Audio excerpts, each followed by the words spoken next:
28 Mayıs Salı günden merhaba dostlar. Bir tane arkadaşımıza Blue Ivory'lerden paketledik. Onları götüreceğim. Mayıs sonuna kadar elimdeki balıkları çıkartacağım diyordum ben de. Yavaş yavaş elimizdekiler gidiyor. Masadan kalkıyor dostlar.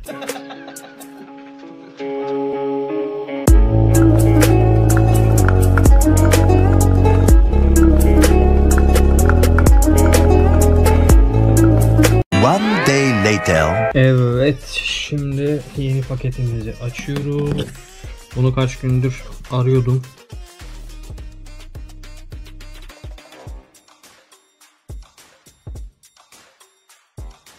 Şöyle göstereyim. Evet arkadaşlar, akvaryum için böyle gübre takviyeleri aldım. Dolap uygulaması üzerinden bir hobiciden aldım diyeyim. Bunlar normal sıfır ücretleri, bildiğiniz gibi bayağı bir pahalı, artık fiyatlar çok uçtu. O yüzden Facebook, Dolap, Letgo, yani böyle ikinci el ürün ya da bu tarz ürün satış yapan yerlerden arama yaparsanız ya da sahibinden gibi böyle uygun ürün bulabilirsiniz. Ben bu seti yani belki de 1/3 fiyatına aldım. Benim için çok iyi oldu. Kullanmaya bugünden itibaren başlayacağım. Ne gibi gelişimleri olacak, nasıl faydası olacak göreceğiz. Bir sonraki bölümde görüşmek üzere. Az önce gelen gübrelerin videosunu çekmiştim. Daha sonra buraya ayırdığım balıkları bugün hediye etme kararı aldım arkadaşlar.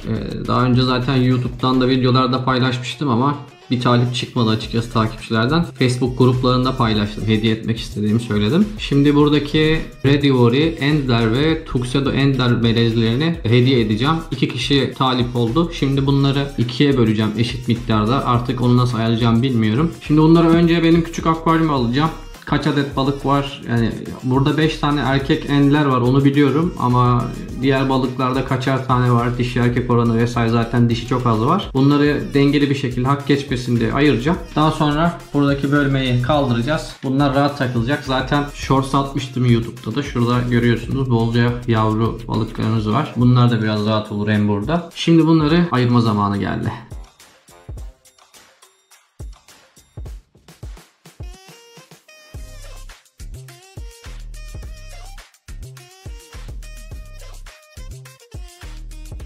Evet, hediyelerim hazır. Şimdi onları hemencecik göstereyim.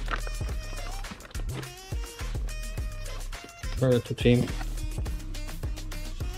Evet arkadaşlar, yaklaşık 20'ye yakın yavru ve yetişkin redler var burada. Bunları 2'ye böldüm. Yani birinde birkaç tane daha fazla oldu ama olsun. İlk gelen onu alır diyeyim. Elimden geldiğince adil davranmaya çalıştım. Redler gidiyor. Akvaryumu rahatlattık. Gelin şimdi bunları sahiplerine verelim. A few moments later. Şimdi kamera, seni de çekeyim. Ne abi? İsmail abi! Hop!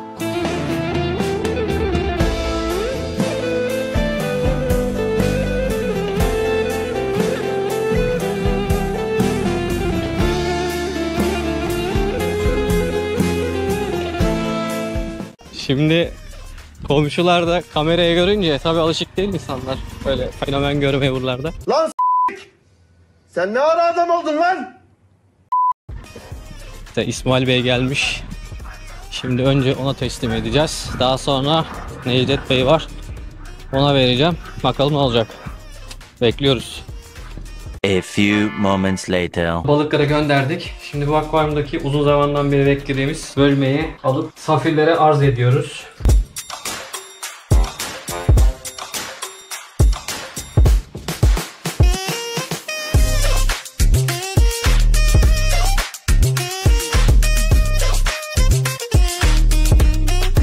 Evet dostlar, şimdi buradaki bölmeyi aldık. Tabi burası karman çorban. Buraya bazı işte salyangoz hediye gelmişti biliyorsunuz. Buraya farklı renkte taşlar, kumlar geldi. Çorba gibi duruyor. Temizliği yapacağım önümüzdeki 2 gün sonra, hafta sonu. Yavrular da rahat rahat yüzecek.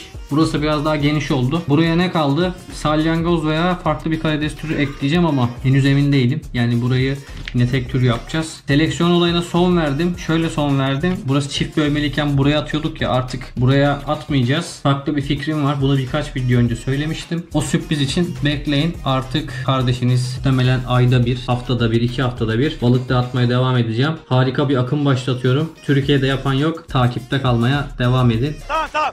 İnandım tamam. Bir sonraki bölümde görüşürüz. One day later. 6 Haziran akşamından merhaba. Şu an bu videonun hangi kısmında bilmiyorum açıkçası. Çünkü elimden geldiğince gün içerisinde ya da boş vakitlerimde kısa videolar çekmeye çalışıyorum. Son durumlardan biraz bahsedeyim. En son buraya ben yeni dişlerimi aldım doğum yapsın diye. Buradaki yavrularımız gayet güzel irileştiler. Renk almaya başladılar. Daha bakın bir önceki videoda göstermiştim. Küçük Behlül Junior. Behlüller burada gelişiyor. Damızlıklar 10 numara. Burada bir tane platinim bıraktım. Buradaki ivorilerin büyük bir kısmını sahiplendirdim. Ama elimde tabii ki bir miktar kaldı arkadaşlar. Bunları da yakın zamanda, yani bayramdan sonraki dönemde güzel bir çekiliş yapmayı düşünüyorum. Çünkü yaz sezonu geldi malum. Herkes köyüne, memleketine ya da tatile, yazlığa vesaire gidiyor. Çok da ilgi yok açıkçası. Yani bilenler bilir. Yaz sezonu biraz balık ya da akvaryum hobisi için biraz ölü sezon gibi diyebiliriz. Çünkü dediğim gibi herkes köyünde, toprağında, yazlıkta, yurt dışında vesaire. O yüzden YouTube kanalındaki içerikleri iyi takip edin arkadaşlar. Geçmemeye çalışın. Çünkü video arasında söylüyorum. Atlayabilirsiniz. Atlamayın. Git evlat. Çok ciddiyim. Neyse. Buraya doğum için ayırdığım 3 tane dişi vardı. Bunlardan 2 tanesi kendini, yani yavruları doğurdu. Yaklaşık 1 hafta kadardır da duruyorlar. Bir tane daha dişi var. Onu bekliyorum. O dişiyle birlikte burada boylanan yavruları ayıracağım tekrar buradan. Burada küçük yavruları bırakacağım. Kamera kapandı. Burayı birazcık rahatlatacağız. Burası zaten nabızlık alanım. Burada herhangi bir aksiyon yok. Şu sandıklar 10 numara oldu. Christmas mosslarımız büyüyor. Bu arada şöyle bir şey var. Ben demiştim ya, Mayıs sonunda elma salyangozu istilası videomda yavru sayısını bilen ya da en yakın tahmini yapan takipçime damızlık elma salyangozlarını hediye edeceğimi söylemiştim. Biliyorsunuz benim sözüm sözdür. Yalnız bir önceki videoyu izlediyseniz buradaki damızlık salyangozlardan bir tanesi ölmüştü. 3 tane kaldı. Ben yorumları inceledim. Benim yani iddiayı başlatan videodaki saydığım yavru elma salyangozu sayısı 354'tü. Hatta çok kısa bir zamanda 356 diyen bir takipçim vardı. Aha dedim, bu salyangozlar ona gidecek. Yalnız ondan bir süre sonra 353 diyen bir takipçimiz yazdı. En yakın o tahmin etmiş oldu ve ben kendisine ulaştım. Kendisi de küçük arkadaşımız, kardeşimiz. Kendisine dedim ki böyle sen kazandın. O da şaşırdı, sevindi ama dedi biz yazlıktayız. Yani bakabilecek durumum yok. İstediğiniz bir takipçiye hediye edin dedi. Ben daha sonra dedi sizden acı çıkartırım dedi. Tamam dedim, olur. Şimdi 3 tane elma salyangozum var. Bunları dediğim gibi yine hediye edeceğim yani. Neyse, videoyu kesmiştim ama şuradan da kısaca bahsedeyim arkadaşlar. Bu hediye videosu çektim. Birkaç bölüm önce izlediniz. Buradaki redleri biliyorsunuz, takipçilerime hediye ettim. Sonra bu bölmeyi kaldırdım ve hiçbir şey yapmadım. Komple geziyorlar. Burada elma salyangozum var. Hediye etmeyi unuttum. Bir tane karbonrili karides var. Birkaç tane, dediğim gibi 3-5 tane elma salyangozu var. Yalnız renkler efso. Parlament mavisi, laci gibi. Burayı şu an kendi haline bıraktım. Hatta su seviyesi de bayağı düştü. Burayı görkemli hale oluşturacağız. Buradan da şimdilik bu kadar. One day later. Evet dostlar, yine bir yeni canlı da ekleme serüvenimiz devam ediyor. Bugün 20 tane hedana katil salyangoz aldım. Şimdi bunları buraya suya alıştırıp atacağım. Şu bölgeye elma salyangozlarını alacağım. Burada biliyorsunuz ben buraya artık elma salyangozları elimde bitene kadar elma salyangoz alanım burası. Japon balıkları gidene kadar da bitki ekmeyeceğim zaten, buraya dikmeyeceğim. Buralarda bölmelere ben 3'er 5'er tane elma salyangoz atmıştım ufaklardan. Zaten görünüyor şuralarda falan. Onlara zarar vermesinler diye bunları alıp buraya atacağım. Bu bölmeye atacağım. Daha sonra katil salyangozları da bölmelere dağıtacağım. Şu son bitkileri aldıktan sonra adi salyangoz sorunum başladı. Zaten tek tük çıkıyordu açıkçası. Hani ona bok atmayayım ama daha da arttı diyeyim. Ben gördükçe öldürüyordum ama artık baş edemiyorum. Bakın şurada var. Şurada var. Ne bileyim. Şurada var. Hem buradaki adi salyangoz popülasyonunu biraz muhtemelen bitirecek.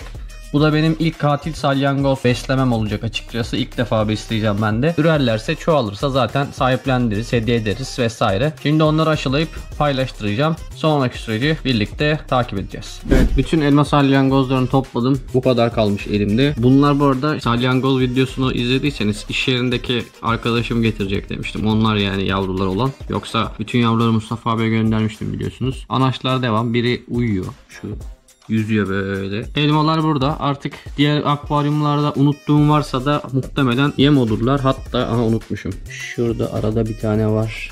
Görebiliyor musunuz? Şurada Pipo'nun o arada bir tane elma salyangozu kalmış. Biliyorsunuz birazcık bitki kalitesini arttırmaya çalışıyorum. Çeşitliliği arttırmaya çalışıyorum. Şimdi bu son getirdiğim mostların arasında da falan da görüyordum. 2 gün sonra başkasına verdiğim zaman da hani o da uğraşmasın diye özellikle mostlardan dolayı almayı tercih ettim. Bekledim. Yani mostlara nasip oldu. Bütün bölmelere 5 tane attım. Bu arada salyangoz aldığım arkadaşlar şey demiştim ben. Senden 20 tane alacağım ama hediye edersen daha edemem falan gibisinden bir mesaj atmıştım. Takılmıştım. O da sağ olsun 2 tane de fazladan vermiş. Hediye vermiş. Teşekkür ediyorum ona da izlerse buradan. 22 tane salyangoz vardı. 5 de buraya attım. Yani bunları böyle akvaryuma karışık karışık attım çalışmalara başlasınlar diye. Çalışmalara ufak bir civara molası.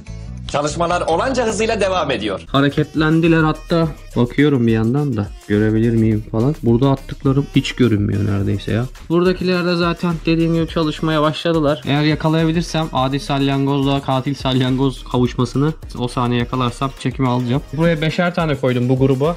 5 burada var 15. Diğer akvaryuma da 7 tane koydum. Oraya da göstereyim hemen. Evet, buraya attığım salyangozlar da başladılar çalışmaya. Yani bu akvaryumda da bir adi salyangoz çıktı bolca. Hatta bakın orada da var. Bu arada dibe benim fazla attığım yemler çöktü. Buraya güzel bir temizlik yapacağım yani. Şu an bayağı kirli bu akvaryumda. Şu taşları alacağım. Bölme varken zaten burası biraz filtrasyonu yetersiz kalıyordu. Buradaki görünüş olduğunuzda fazla yemler aslında. Burada bayağı işimiz var. Katil salyangoz serim de başlamış oldu böylece. İlerleyen süreçlerde birlikte takip edeceğiz. Şimdilik buradan bu kadar arkadaşlar. 1 week later. 30 Haziran Pazar gününden selamlar dostlar. Bildiğiniz üzere bayağıdır video atmıyorum. Bunun sebebi de malum Kurban Bayramı geldi. Araya işte 9 günlük tatil birleştirildi falan filan. Tabi biz de bu süreçte hayatın akışı gereği hobiye çok da odaklanamadık açıkçası. En azından ben kendim öyle söyleyebilirim. Bu süreçte neler oldu derseniz bayağı bir vasat hale döndü şu an akvaryum. Bayram döneminde bir şehir değiştirmem gerekti. Bu süreçte de eşime birkaç şey söyledim. Aydınlatma, yemleme konularında. O da elinden geldiğince ilgilendi ama ne yazık ki yosunlaşma problemi oldu. Şurada görüyorsunuz siyah siyah. İşte bitkilerin etrafında bir sakal yosunu problemi oldu. Şu geçişleri görüyorsunuz siyah siyah. Hep yosun. Aynı zamanda işte pipo filtre de öyle. Geldiğim hafta sonu açıkçası yine ilgilenemedim. Vaktim yoktu. İşbaşı falan vesaire. Ben bu akvaryumu 3 haftadır falan su değişimi vesaire yapmadım. Sadece su takviyesi yaptım. Azalan su kadar dinlenmiş su takviyesi yaptım. Bu süreçte temizlik namına hiçbir şey yapmadım diyebilirim. Bakın gördüğünüz köşelikler zaten camda da yosunlaşma var. Alg var. Şurada da aynı. Taşlarım yosunlaştı. Burada da su sıcaklığı yükseldiği için bu sarı ateş neon karideslerin çok büyük bir kısmını kaybettik. 3-5 tane falan kaldı. Bitkiler çok kötü olmuş. Yani herhalde ışık çok fazla açık kaldı. Su sıcaklığı yüksek olunca vasat bir hale döndü. Şöyle de bir şey var tabii. Ben zaten şimdi yetişkin damızlık ivorileri sahiplendireceğimi söyledim. Facebook gruplarının özellikle WhatsApp gruplarından vesaire. Bir kısmını sahiplendirdim. Bir kısmını da önümüzdeki günlerde birkaç kişiye gidecek. Biraz da hediye de edeceğim falan. Kalanları çekilişte takipçilerimize göndereyim diyordum ama arkadaşlar inanın hiç vaktim yok. Bir de şöyle de bir şey var. Hani artık kargo ve otobüste gönderim ücretleri gerçekten uçuk yani. Şöyle söyleyeyim, sallıyorum ben şu an Bursa'da ikamet ediyorum. Siz çekilişte kazansanız bile örnek veriyorum Giresun'dasınız, Hatay'dasınız ya da ne bileyim Muğla'dasınız. Yani buradaki balıkları oraya göndermenin maliyeti şu an minimum 300 lira. Şimdi bunu kazanana ödetsen çekilişin bir anlamı kalmıyor. Şimdi 3 kişiye, 4 kişiye ya da 5 kişiye ben bunu dağıtsam bu balıkları bana da bir külfet oluyor. O yüzden ben şu an ücretli sahiplendirebildiğim kadarını sahiplendireceğim. Onları da sermaye yapıp buraya farklı bir tür canlı alacağım. Yani Ivori serüvenimizi bitiriyorum. Ben bu balıkları ilk Aralık 2023'te almıştım. 4 çiftle başlamıştım. Sonra ilaveler ettim vesaire. Burada sadece hastalıklı yani birine veremeyeceğim diyebileceğim 2 tane balık var. Bir tanesi benim anaç dişim. Yaşlandı artık. Pullarında vesaire deformasyonlar görüyorum. Hani bunu birine veremem. Bir de bir tane balığım var. Doğduğunda omurgası rahatsız doğmuştu. Onu ben videolarda özellikle çekmedim ama bakın göstereyim. Şu balık yani doğduğunda skolyoz gibiydi. Bakın şurada.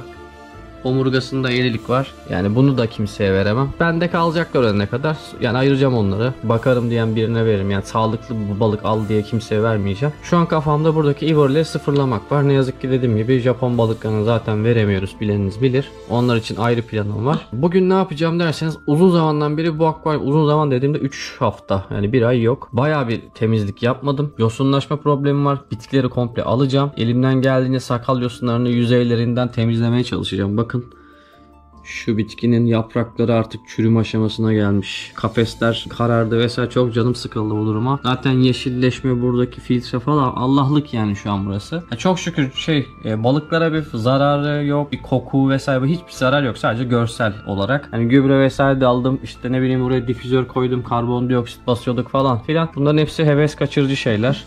Benim şu an birazcık şu bitki olaylarına karşı biraz daha hevesim kaçtı. Tam böyle heveslenmiştim açıkçası. Şu gübreleri de o yüzden almıştım. Şimdi kafamda şöyle bir şey var. Şu bölmeyi buradan alacağım. Sarı ateş neon karideslerimiz vardı. Bunları ben 3. tankıma alacağım, seleksiyon tankıma. Burada da mavi melek diyeyim artık. Önceden tabii mavi kadife diyordum ama çünkü burası karıştırdım. Mavi karideslerim var. Dişiler yumurta tutmuşlar, çeviriyorlar. Ben burada gördüm. Şu an size gösteremiyorum belki.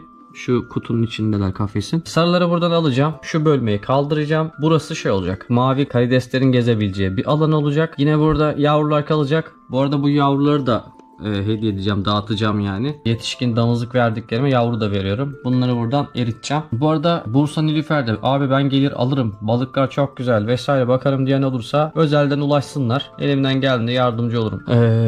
Başka.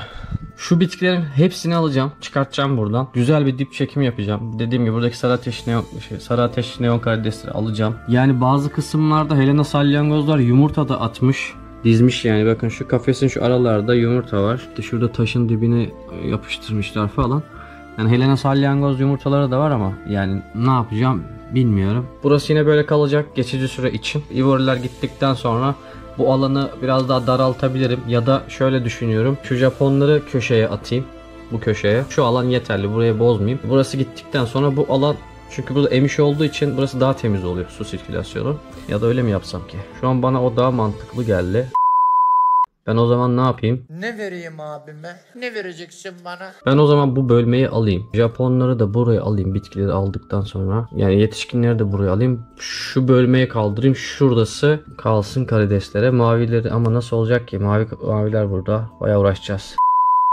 Ya neyse, burada bayağı uğraşacağım bugün ama böyle bunu almak daha mantıklı geldi. Yani şu bölge Japon'a atarsam burada emiş olduğu için su burada daha temiz ve berrak oluyor. Yani şu bölgede bitki dikimi falan yaparım. Burası bitkisiz kalır. Bence öyle daha güzel olur. Bir deneyeceğiz bakalım. Şimdi diğerine geçelim. Diğer akvaryuma. Bunu çekemedim ama ben böyle bir mos yaptım. Piramit yapmıştım. İçi işte şeffaf, içi gözüküyor. Şurada delikler var. İçine karidesler de girsin falan diye böyle değişik bir dekor amaçlı. Lepistes otları zaten büyümedi. İsteyen olursa bunları da böyle hediye ediyorum ufak ufak. Yani onların bana bir faydası yok şu an. Buradaki dişi endlerleri bayağı azalttım. Bakın erkekleri şu an görüyor musunuz? Abi çok güzel oldu bu. Şu an bu renkten üretmeye çalışıyorum. Açıkçası bunun literatür adını tam bulamadım yani. Birkaç tane benzerini gördüm. İşte King Cobra, King Tiger, Yellow Tiger vesaire diye ama şu endler renginde ya bendekine benzer göremedim. Hem black bar hem yellow falan. Burada yine yavrulardan black bar endler çıkıyor. Selekte ediyorum. Alıyorum buradan. Amacım şu an bunları oluşturmak. Burada biliyorsunuz kırmızı sakura karideslerim var. Bunlar maşallah bu suya çok güzel adapte oldular. Yani sıcak,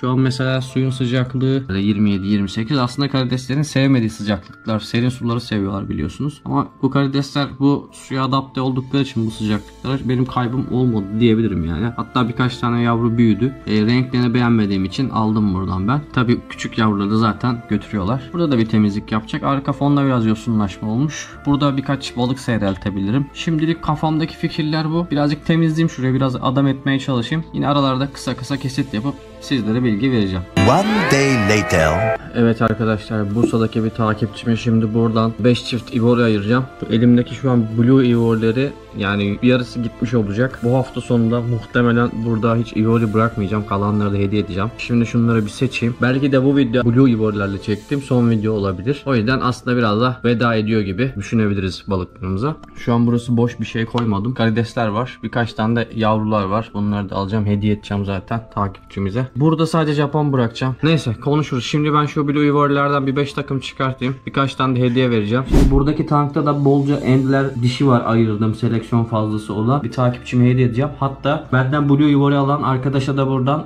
erkek endlerler var. Onlardan da böyle bir takım hediye edeceğim. Burada salyangoz ve karides bırakmayı düşünüyorum şimdilik. Bakalım, elimden geldiğince burayı da seyredeceğim. Bakın burada şu bizim safir dediğim şeyler var ya, ben araştırdım. Singa Blue Lepistes olarak geçiyor. Ya bu Singa Blue'lardan da elimde 2 ya da 3 dişi var. var. 4 erkek var galiba. Bunları da ayrıca ona hediye edeceğim. Karma tank yapan arkadaşa. Buradan da yavruları çekeyim. Lepistes otunu da Ivoria'nın arkadaşa vereceğim falan. Bolca işim var şu an. Seyreltme işlemi başlıyor yani. Şu an oraya kayıt alamayacağım ne yazık ki. Şimdi o işleri bir halledeyim. Paketleyeyim. Balıkları bir torbaya alalım. Daha sonra oraları zaten çekeceğim. Yine göstereceğim sizlere. Burada Endler ve Singo Blue dediğim bu benim hatta Safir adını taktığım Lepistesler burada. Bunlar hediye gidecek. Yavru falan da attım bol bol. Bu da aynı şekilde elmas salyangozları yalnızlık bir tane kaldı arkadaşlar. Diğerleri öldüler. Bunda da bolca yavru var.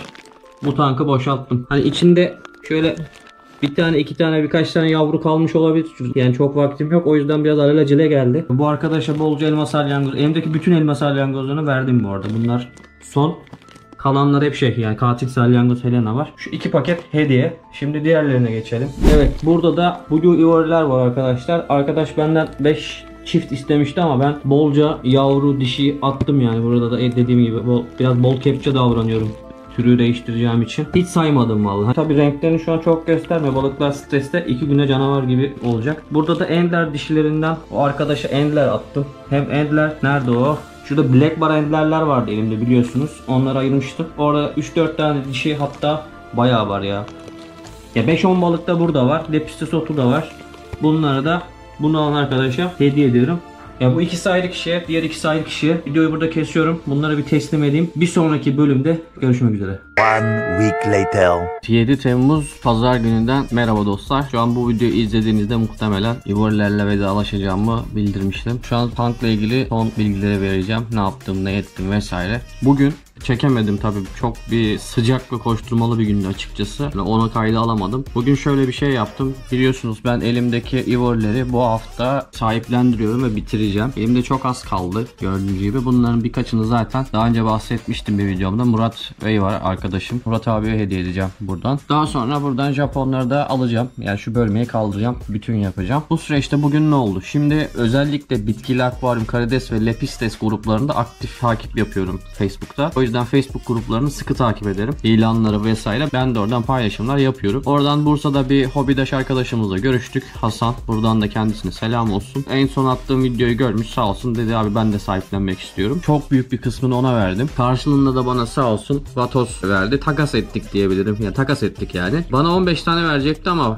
bir iki tane de hediye attım dedi. Tül kuyruk vesaire. Ben onları göremedim. Açıkçası balıkları da saymadım yani. Bidondalardı vesaire, onları sayamadım. Adapte ettim. Bu bölmede şu an sadece mavi melek karideslerimiz ve şu an vatozlarımız var. Haricen şurada gördüğünüz gibi katil salyangozlarımız var. Helenalarımız var. Birkaç tane de şurada lepistes yavrusu var da onları daha sonra alacağım zaten diğer bölmeye. Bir zararları yok. Burada güzel gelişmelerden biri de şu arkadaşlar. Karideslerimiz doğum yapmaya başladılar. Sayıları artmaya başladı. Daha önce de artabilirdi de bizim balıklar muhtemelen onların yavrularını yiyorlardı. O yüzden burada bir karides popülasyonunda bir artış olmamıştı. Bunu da şuradan anladım. Ben dün pipofiltreleri temizliyordum. Onları buradan çıkartıp bir leğene koymuştum. Leğenin dibinde su birikiyor ya. Orada birkaç tane yavru karides gördüm. Tekrar onu buraya aldım. Zaten bir gördüğüm birkaç dişi de şeydi. Yumurta çeviriyordu. Şu an görünmüyorlar. Şunun altında falanlar. Burada da vatozlar geldi. Mavi karideslerimiz üremeye başladılar çok şükür. Buraya da nadir bir tür balık koyacağım. Şu an bir hobidaşımızla görüştüm. Önümüzdeki ay bana gönderebileceğini söyledi. Kendisi müsait değilmiş. Ben de bu süreçte işte buraya ayarlayacağım. Japonları buradan alacağım. Bu bölmeye kaldıracağım. Bu 100 litreye komple kullanılabilir hale getireceğim. O balıklar geldiğinde de yine 100 litreyle başlayacağız, böyle tek parça halinde devam edeceğiz. Yine yavrulama durumlarında yine böyle bir bölme koyacağım yavruların beslemek için. Onun dışında böyle. Burada Helena salyangozlarımız yumurtlamaya başladılar sağa sola. Hatta şu taşın üstünde de var. Görünüyor mu bilmiyorum ama şu taşın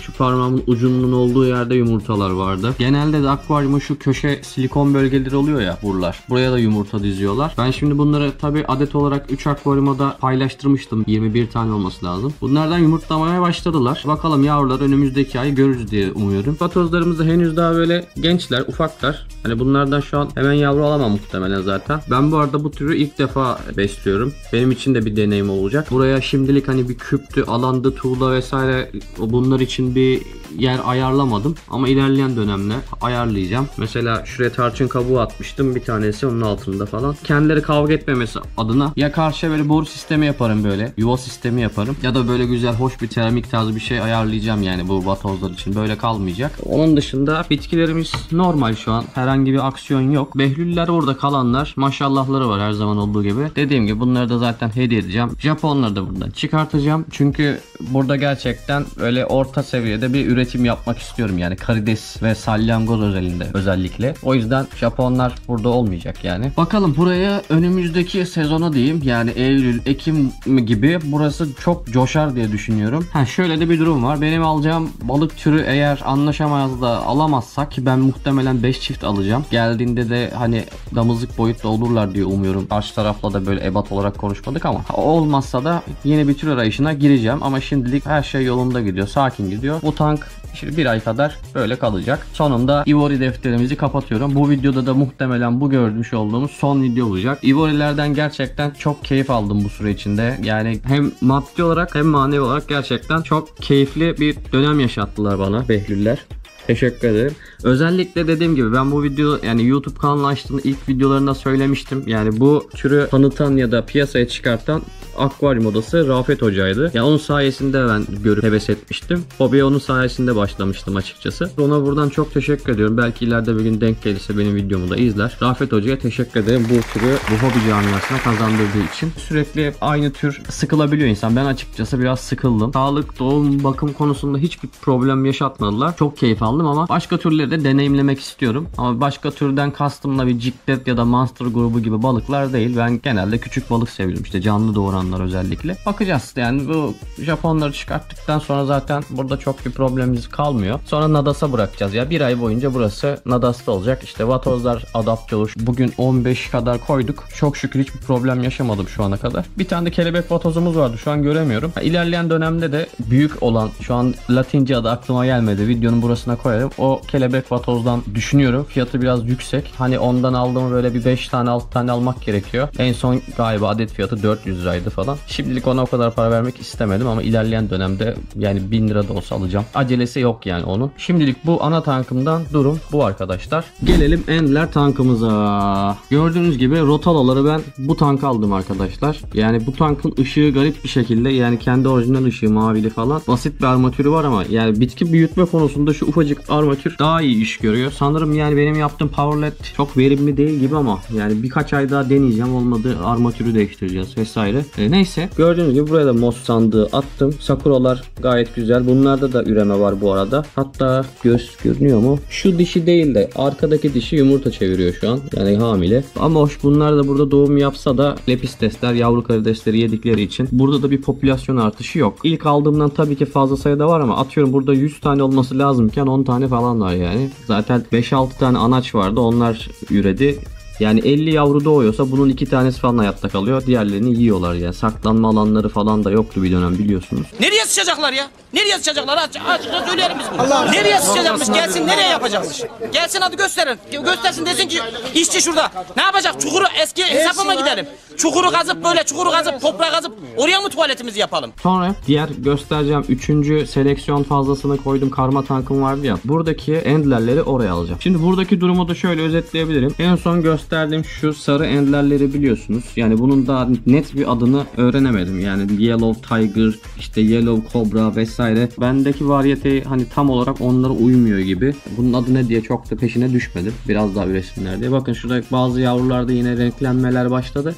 Bu da aynı şekilde. Black Bar dediğimiz standart endlerleri ben buradan alıyordum biliyorsunuz. O yüzden bunları selekte edeceğim. Bunları da hediye ediyorum yani. İstemediğim tankımda istemediğim balıkları burada hobidaşlara dağıtıyorum diyeyim. Bursa'da özellikle Nilüfer'de. Bu videoyu izleyen olursa da Instagram hesabından ulaşsınlar. Elimden geldiğinde çevredeki hobidaşlara akvaryumu ve durumu olanlara veriyorum ücretsiz bir şekilde. Aquaman Instagram hesabından yazarsanız görüşebiliriz. Buradaki büyük pipoyu ana tankıma aldım. Buraya küçük pipoyu taktım. Burayı yeterli oluyor zaten. Rotalaları buraya aldım. İşte moss ekledim. Burada üçgen piramit gibi bir şey vardı. Buraya çok büyük geliyordu. Onu o yüzden aldım. Burada da görüyorsunuz Helenalar çiftleşiyorlar bir yandan. Bakalım yani Helena salyangozu da benim için ilk bir deneyim. O da güzel olacak. Bu tanktan da şimdilik bu kadar. Bir de diğer tankımıza bakalım. Konuyu kapatalım. Evet arkadaşlar gördüğünüz gibi seleksiyon tankı da bomboş diyebiliriz. Burada birkaç tane Ready Warrior kaldı. Onları yeni selekte etmiştim, ayırmıştım. Ana tankımdaki sarı ateş neon karidesleri de buraya aldım. Şu iki dişi de yumurta çeviriyor. Bunlar bunlardan biliyorsunuz 20-22 kadar vardı. Sıcaklıktan dolayı muhtemelen, yani ben %90 sıcaklıktan dolayı öngörüyorum. Büyük bir kısmı öldüler. Sonra kendileri yedi zaten bir şekilde. Şu an elimde 5 tane anaç sarı ateş neon kaldı. Onları da bu tanka aldım. Haricen dediğim gibi tek tük buraya ayırdığım yavrular var. Ender ya da redleri buraya alıyordum. Hala onlar burada birkaç tane. İsteyene buradan bolca hediye ettim. Sağ olsun onlar da bakacaklarını söylediler. Bu tankı da sakinleştirdik. Şu sarı ateş neon karidesleri ve Helena salyangozlar için tutacağım. Burada bir karides tankı gibi düşüneceğim. Bu akvaryumda zaten ısıtıcı yok benim. Bir de evin hani serin bir bölgesinde kaldığı için sıcaklık bir problem olmuyor. Geçtiğimiz kışta da ben ısıtıcısız balık besledim. Hiçbir problem yaşamadım. Buraya da mos ekledim. Birkaç tane bitki diktim. Karidesler de oyalansın diye. Şu anlık burası böyle. Biliyorum uzun zamandan beri YouTube'u boş bıraktım ama inanın işte bayram dönemi, iş hayatı, sosyal hayat vesaire çok tempoluydu. Yaz da geldi. Biraz da onun etkisi var. Hani zırt pırt oraya gidip tatil yapan biri değilim ama inanın vakit ayırıp videoda çekemiyordum. Çektiklerimi de böyle kısa kısa potpourri halinde size sunuyorum biliyorsunuz. Muhtemelen bu video belki yarım saat bulur. Çok parça parça video çektim. Muhtemelen siz bunu bugün ayın 7'si, 10'u gibi, 12'si gibi izlersiniz diye düşünüyorum. Hafta sonunda dur. Hafta içi yayınlamayı düşünüyorum. Bir sonraki videoda muhtemelen yeni canlılarımız geldiği zaman olacak.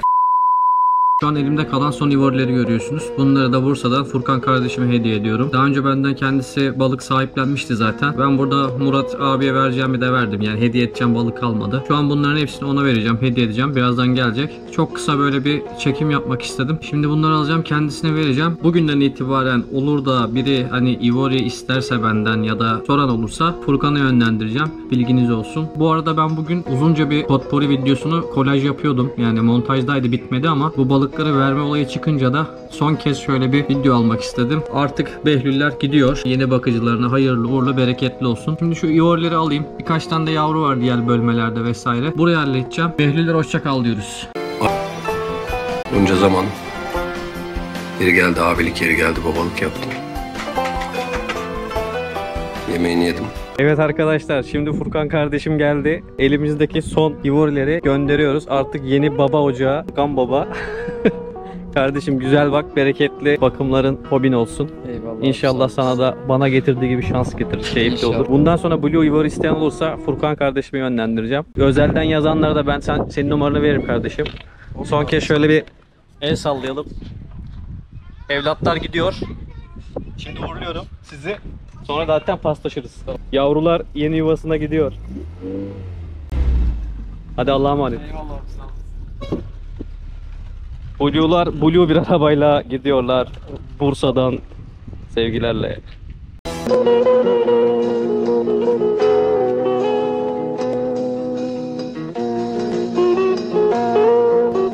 Hoşça kalın.